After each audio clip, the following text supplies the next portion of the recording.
dával som video v garáži, ako vytápam vosk. A vlastne toto je výsledok.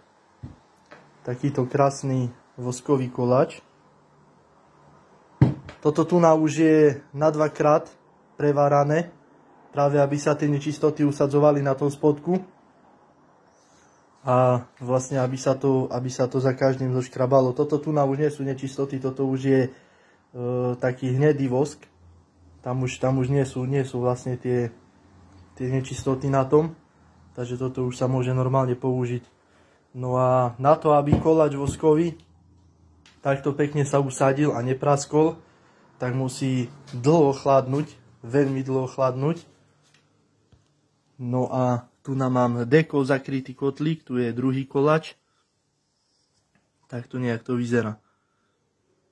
Proste ten vosk musí veľmi dlho chladnúť pri pomalej rýchlosti. Pokiaľ chladne rýchlo, tak sa nevysedimentujú tie nečistoty a väčšinou koláč praskne stredom alebo praskne na viacej časti. A variť sa musí vosk buď v destilovanej vode alebo v dažďovej vode. Akurát vtedy pršalo, takže som zachytával z Rýň vodu, čo je vlastne destilovaná dažďová voda.